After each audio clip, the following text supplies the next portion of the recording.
A mí me pareció interesante, como todas las cosas, uno va por un lado y de pronto se encuentra muchas más cosas de las que piensa cuando inicia el camino cuando Marcelo nos planteó cuál era el horizonte de la temática. Yo puse lo que tiene que ver con la salve. Dios te salve María, Dios te salve Reina y Madre de Misericordia. La salve. Pero después que traté de ir viendo algunas cosas de la salve, me empecé a encontrar con otras muy importantes que me parece que nos sirven porque nos ayudan a comprender la grandeza de la Iglesia, cómo las cosas tienen origen en la Iglesia, la acción del Espíritu Santo. De manera que vamos a tratar de responder primero, antes de hacer alguna meditación sobre algo concreto, a dos preguntas. La primera de ellas es ¿quién es el autor de la salve? Y la segunda pregunta es si la salve, desde que salió de su autor, sufrió alguna modificación o no, si así fue desde el comienzo o no. Lo primero que tenemos que decir es que es una oración que nace en el siglo XI. En el siglo XI nace. Y es una oración que inmediatamente comienza a meterse en el corazón del pueblo católico porque es una oración sencilla, es una oración breve, es una oración que va ayudándonos a entrar en la relación con Dios, ¿verdad? Vamos metiéndonos en el misterio de la relación con Dios.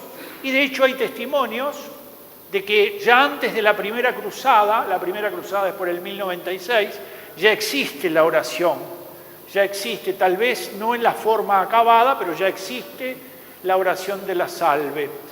Y por eso, nos damos cuenta que tiene que ver, obviamente que todos nos acordamos, ¿no? Porque la rezamos en el rosario al concluir todos los días. Dios te salve, Reina y Madre, ¿no? Nos acordamos. De manera que hay dos realidades que están presentes en la oración. Una es la gran confianza que el orante tiene en la Virgen, a quien le pide, le suplica que lo auxilie porque va a tener tentaciones, va a tener pruebas, y se muestra en él cierta tristeza, ¿verdad? Habla del valle de lágrimas, habla del exilio, es decir, aparece en el texto una serie de cosas que también son importantes. Se dirige entonces a la Virgen, evidentemente, ¿no? No olvidemos que cuando hablamos de la tristeza, no siempre estamos hablando de una mala palabra. Hay dos frutos buenos que produce la tristeza, la misericordia y la conversión. Cuando la tristeza lleva a la misericordia, es una tristeza buena, que tiene un fruto bueno. Hay muchos frutos malos de la tristeza, pero hay dos frutos buenos de la tristeza. Cuando la tristeza lleva al arrepentimiento, es un fruto bueno. De manera que no todas las tristezas deben de ser catalogadas como malas, porque en el fondo a veces la tristeza está movida para que yo llegue, ¿verdad?, al arrepentimiento, para que yo tenga misericordia, de manera que cuando aparecen estas dos realidades, la misericordia y el arrepentimiento, cuando por ella yo me vuelvo más confiado en el Señor y menos en mis propias fuerzas, cuando voy descubriendo que necesito del auxilio del Señor, entonces allí se muestra claramente que detrás hay una acción de Dios que me está moviendo. Lo cierto es que esta oración aparece en ese momento y se desconoce su autor. Así que sí, ya la primera la respondimos. Se desconoce el autor, o mejor dicho, no se tiene una certeza total sobre aquellos a los que se le atribuye la autoría de esta oración. Qué maravilla, ¿no? Tal vez esta dificultad para reconocer la autoría tenga que ver con que el mismo Espíritu Santo es el que ha inspirado esta oración y ha ido a lo largo del tiempo haciendo que esta oración vaya tomando determinados ribetes. Y entonces quiso Dios que quedara oculto el autor humano para mostrar la acción de inspiración que hay sobre esta oración. Una oración querida por el pueblo católico desde siempre, que en todas las generaciones ha entrado rápidamente. De manera que hablemos se le atribuye a tres posibles autores. Hay tres autores posibles. Detengámonos en el primero, Pedro de Mesonso. En realidad es un obispo, no se conoce mucho de él, pero es un contemporáneo a ese periodo. Recuerden que estamos hablando del año 1000, 1030, 1050, 1070. El segundo, Adhemar de Monteil, otro obispo, un obispo que en realidad el Papa lo nombra delegado pontificio para la excursión que se va a hacer a Tierra Santa, es decir, y se piensa que si él fue el autor de la salve, entonces seguramente era para pedir para que los soldados cristianos que iban a tratar de liberar Jerusalén recibieran el auxilio del cielo, recibieran el auxilio de la Virgen y entonces pudieran ser protegidos, ¿verdad? Adhemar de Monteil, un obispo. Y el tercero que aparece allí presente es el beato Germán. El beato Germán nace por el año 1040, siendo muy pequeño tiene una enfermedad que lo deja con muchísimas limitaciones físicas, muchísimas. Hoy sería una especie de esclerosis amiotrófica lateral lo que tenía Germán. Hoy sería eso, ¿verdad? Es decir, tenía muchas dificultades para moverse, para caminar, prácticamente no lo podía hacer y tenía muchas dificultades para hablar también Germán. A la edad de los 7 años, los papás de Germán, que eran nobles, los dejan en un monasterio. Lo dejan en un monasterio porque no lo podían cuidar. Germán crece allí en el monasterio y en el entorno de los 20 años se hace monje benedictino, no sacerdote, pero monje benedictino, comienza a vivir en la comunidad de los benedictinos y aprende muchísimas lenguas, se vuelve un hombre fecundísimo intelectualmente.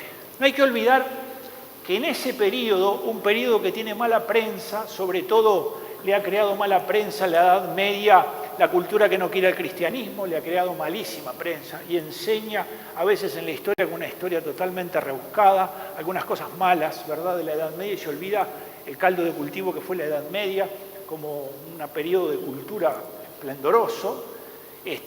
Y entonces el monasterio donde está Germán, que es un monasterio en Alemania, ese monasterio se había fundado en el 726, era un lugar de muchísima cultura, de muchísima, se movía mucho porque el emperador visitaba mucho el monasterio, incluso uno de ellos va a ser enterrado allí en el monasterio benedictino. Y bueno, Germán, digamos, vive allí, a los 20 años se hace monje benedictino y al hacerse monje benedictino, poco tiempo después, con todo lo que ya tenía, queda ciego. Queda ciego. Y en ese periodo compone de los más lindos himnos que hay en la iglesia. Compone un himno, que yo lo tengo acá, que no lo pusimos, que se llama el Alma Redentoris Mater. O sea, se le atribuye a él el Salve Regina, se le atribuye a él el Alma Redentoris Mater y otros himnos más. Fueron pensados como himnos para ser cantados. Y fíjense que en el Alma Redentoris Mater dice: Madre del Redentor, Virgen fecunda, puerta del cielo siempre abierta, estrella del mar, ven a librar al pueblo que cae y se quiere levantar. Ante el asombro de cielo y tierra, engendraste a tu santo Creador y permaneces siempre virgen. Recibe el saludo del ángel Gabriel y ten piedad de nosotros pecadores. Una preciosura, una preciosura. Era un hombre de un carácter afable, que tenía una gran alegría, que al margen de todas las limitaciones físicas, ¿verdad?, siempre atendía muy bien a las personas con las que se cruzaba y es uno de los, diríamos, más firmes, de los posibles autores de la Salve Regina. O sea que estos 3 hombres son los posibles autores. Durante algún tiempo se manejó algún otro, pero que luego después, se fue descartando esa posibilidad. Bueno, Germán entonces aparece como uno de los que podría ser el autor de la Salve Regina. La Salve Regina se escribió en latín. Ahí está, latín. La Salve, como ustedes ven, tiene que ver con la terminación en E. O sea que está pensada de una determinada manera.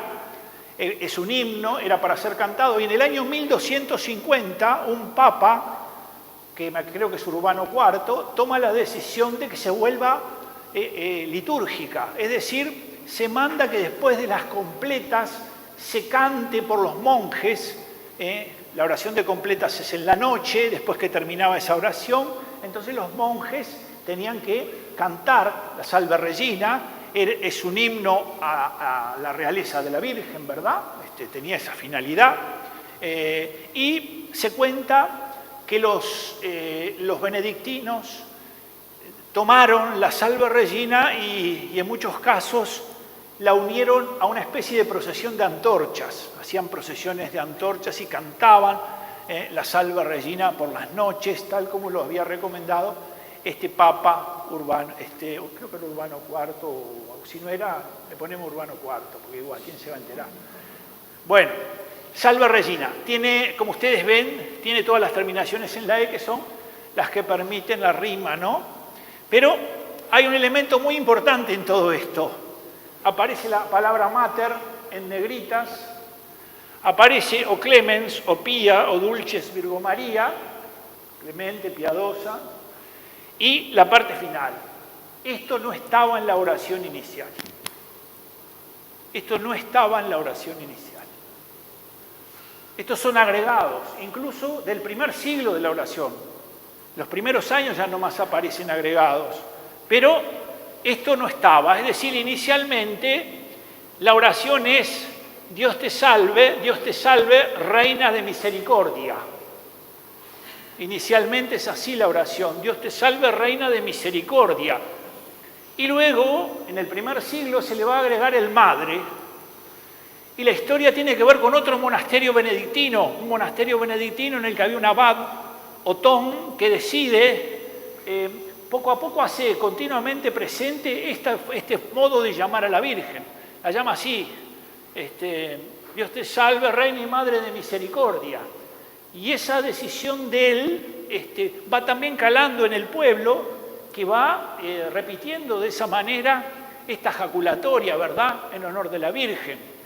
Esto pasa un poco como, para decirlo como nos pasa a nosotros, vieron que hay una oración que nosotros rezamos, yo ahora no sé cuál es, que termina de una manera, pero que se le agregaron, creo que es el ruega por...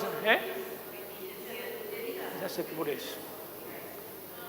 Antes terminaba en otro lado, bendita sea tu pureza, pero poco a poco todo el mundo ha ido como incorporando una realidad y el pueblo ha hecho suya que la oración ahora termine de una manera distinta. Bueno, en este caso, lo que se ve claramente es que estos agregados lo que van mostrando es que el verdadero autor es el Espíritu Santo. Es decir, es el que deja la oración como tiene que quedar, en distintas fases.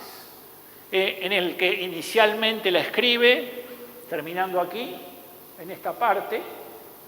El otro agregado que la oración tiene que ver con esa partecita o clemente, o piadosa, o dulce Virgen María.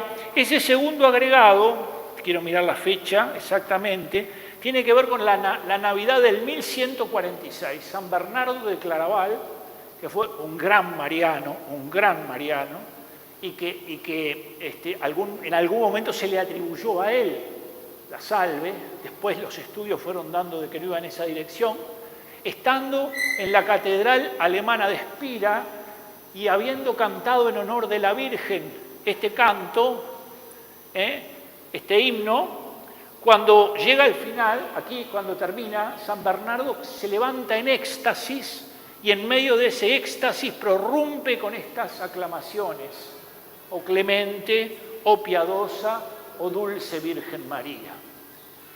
Y el día de hoy, si alguien va a la catedral de Spira, si alguien tiene la oportunidad, va a encontrar una placa en el suelo, en el lugar donde San Bernardo de Claraval tuvo el éxtasis, y a partir de ese momento se quedó allí fijada esa experiencia. Esta es, como ven, la catedral de Spira, esta es la imagen, y ven que dice Salve Regina, porque aparece íntimamente vinculada a la oración, de manera que madre es un agregado, o clemens, o pía, o clemente, o piadosa, dulce Virgen María. Y finalmente, el último agregado es que cuando la Iglesia la vuelve litúrgica, cuando comienza y propone que se empiece a utilizar litúrgicamente, entonces agrega el final.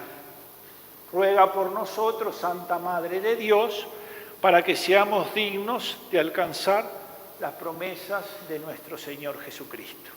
Uno puede decir, ha quedado pronta la Salve Regina, es decir, ha quedado pronta la oración que inicialmente, ¿verdad?, tuvo su origen probablemente en el Beato Germán y que después fue el abad Odón y así sucesivamente cada uno fue incorporando una determinada realidad, pero el verdadero artífice de la oración es el Espíritu Santo. Y por eso tal vez quedó oculto su autor humano.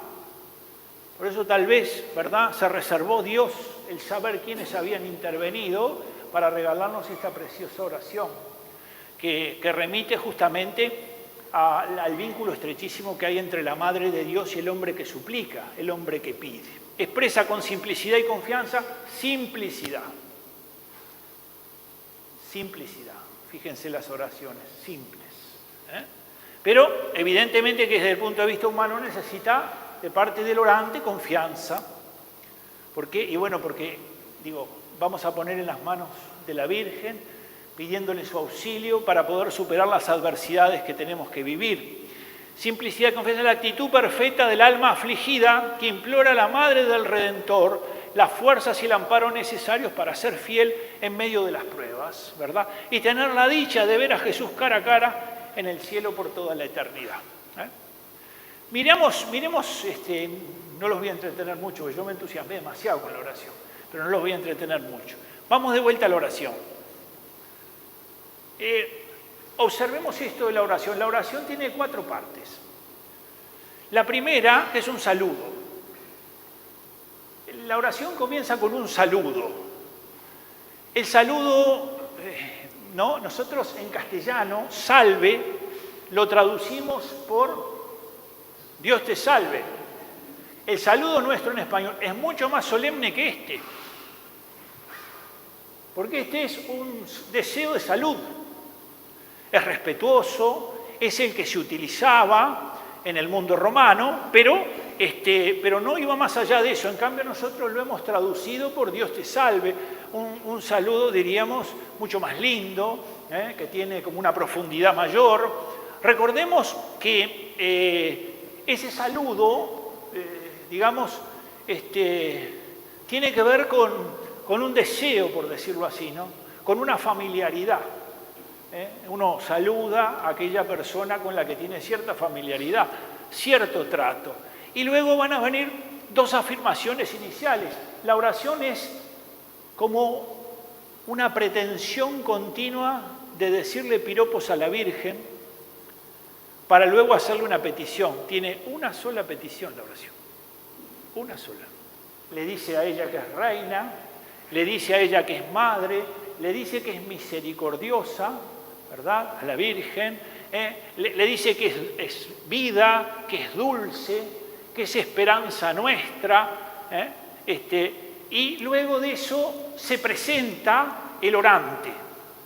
¿Qué dice? Le dice que los que claman, los que están pidiéndole a ella, los que están suplicándole a ella, se sintetiza todo en presentarse como los hijos de Eva, porque en realidad quiere decir que estamos apelando a su misericordia y no a la condición de lo que somos nosotros. Nosotros somos pecadores, somos hijos de Eva. De manera que hay una especie de pretensión de presentación. Y fíjense qué interesante, nosotros en el español ahí la embarramos, a ti llamamos y en realidad exclamamos. Está claro que el clamor no es lo mismo que llamar. Si ustedes miran en la Sagrada Escritura, el clamor es una oración que brota desde lo profundo de la persona y que alcanza el corazón de Dios. Por ejemplo, el pueblo está en Egipto cautivo y entonces en un momento dice, escuché el clamor de mi pueblo y he bajado a liberarlo. el clamor, ¿verdad? Y es tan imponente lo que supone la experiencia del clamor, porque el clamor es como un grito desde la profundidad del ser de la persona, ¿verdad? Es tan imponente eso que los judíos crean la fiesta de los clamoreos. Hay una fiesta determinada. Y en el Nuevo Testamento, lo que en el Antiguo Testamento abunda, que es la expresión clamor, que tiene muchísimas presencias, en el Nuevo Testamento la palabra aparece una sola vez y vinculada al momento en que Cristo está en la cruz. De manera que en Cristo es en el único lugar en donde Dios y el hombre claman juntos. En Cristo es en el único lugar, en el único, digamos, hombre, en donde Dios y el hombre claman juntos. Por lo tanto, el clamor tiene como esa realidad, ¿verdad? Estamos desde lo profundo, y fíjense en que a ti clamamos, a ti suspiramos gimiendo y llorando, ¿no? Es decir, una forma suave y otra forma más intensa, ¿no? Gimiendo y llorando. Gimiendo y llorando. Y esta situación, diríamos, de tristeza, como yo les decía, se ve claramente expresada en la mención que se hace a las lágrimas y al valle, porque así como la montaña hace referencia a la manifestación de Dios, a subir, el valle hace referencia más bien como a esa realidad más difícil de transitar, ¿no? Y a partir de eso, entonces se vuelve hacia la Virgen llamándola abogada, vuelve a nosotros, o ella vuelve a nosotros, esos tus ojos misericordiosos, y hasta allí, diríamos, viene la petición. La petición. ¿Cuál es la petición? Se ve clara. ¿Qué se le pide a la Virgen? ¿Qué le está pidiendo el que ora? Claro. Muéstranos a Jesús. Es tan importante esto que no se ve en el castellano, pero que sí se ve en el latín, que la súplica que se le hace a la Virgen se hace comprendiendo la importancia que tiene. Le voy a pedir algo demasiado grande a la Virgen, le voy a pedir algo demasiado grande. Entonces comienzo planteándoselo, pero es un planteamiento que maneja cierta dubitación inicialmente. Obsérvese qué es lo que han hecho aquí, ¿verdad? Nosotros decimos, yo ahora me enriedo, ¿no? Y bendito es el fruto de tu vientre, Jesús. Ahí va. Fíjense en aquí, ¿verdad? El bendito fruto de tu vientre, muéstralos a nosotros después del exilio, muéstranos. ¿Qué ha hecho? Ha puesto el verbo al final, es decir, ha ido contra todas las reglas gramaticales. ¿Con qué intención? Esa. Demostrar la intensidad de la súplica y de manifestar claramente cómo su súplica inicialmente comienza dando a entender que lo que se está pidiendo es algo muy grande. Porque ¿qué es lo que se está pidiendo acá? Se está pidiendo el cielo. ¿Pero cómo lo pide? Ver a Jesús.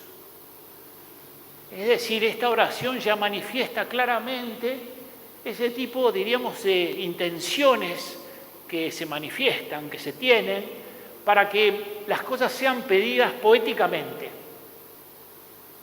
Recordemos que ver a Jesús para nosotros es el cielo. Se está pidiendo, pero si yo le digo, yo quiero el cielo, parece solo una cosa interesada o más interesada. Pero si le digo, quiero ver a Jesús, evidentemente estoy pidiendo el cielo, pero con esta connotación, ¿verdad? Con esta realidad. Y entonces, oh clemente, oh piadosa, oh dulce Virgen María, la clemencia es la virtud propia de los reyes. ¿Por qué? Porque son los que pueden dispensar de los castigos, son los que pueden reducirlos, son los que pueden... Pero en cambio, en este caso la Virgen no es una abogada que juzga, sino una abogada que defiende. La Virgen cuando la llamamos reina o cuando la llamamos abogada, no estamos pensando que está en la eternidad junto al Padre en una actitud de juicio sobre las personas, sino que en realidad está en esa realidad, pero defendiendo. La Virgen defiende. Y hay un hecho que a mí me parece que tal vez en otro momento lo podríamos profundizar, pero ahora no nos va a dar el tiempo. Pero es importante comprenderlo también. ¿Por qué la Virgen defiende a un pecador que ha tenido una vida miserable y que se regordea en el pecado? En realidad, la Virgen intercede y nunca se cansará de interceder y siempre tratará de ayudar a ese pecador, porque lo que quiere es que salga de esa situación. Lo que quiere es que salga del error, lo que quiere es que salga del pecado. Y eso es lo que la mueve a interceder. Pero además hay otra cosa interesante que nosotros a veces no valoramos tuyo, y tiene que ver con una guerra que hubo entre Italia y Etiopía. Italia y Etiopía, en aquel tiempo Etiopía, Abisinia, Italia y Abisinia. En el 1890 Europa quería expandirse sobre África y entonces Italia había ido también tratando de conquistar, pero va a sufrir una derrota en Adua, en una ciudad. Y el emperador de Abisinia, Menelik, después de someter a todos los italianos, ¿no? Va para darles la noticia terrible de que los van a pasar a mejor vida. Y entonces, antes de hacerlo, Menelik lee una carta.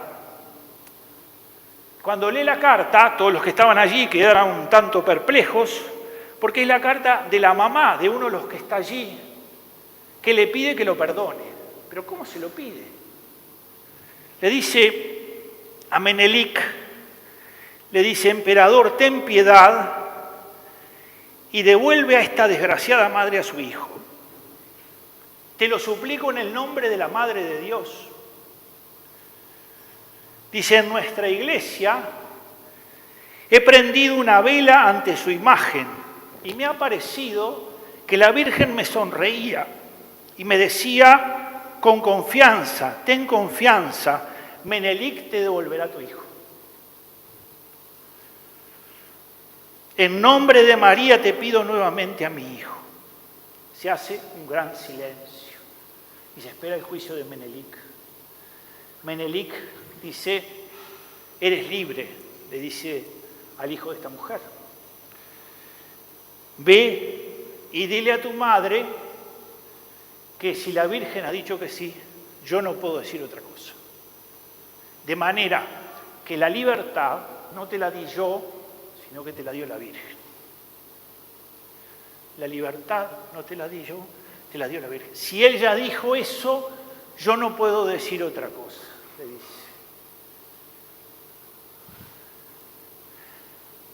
Menelik ha actuado como actúa Jesús en el cielo.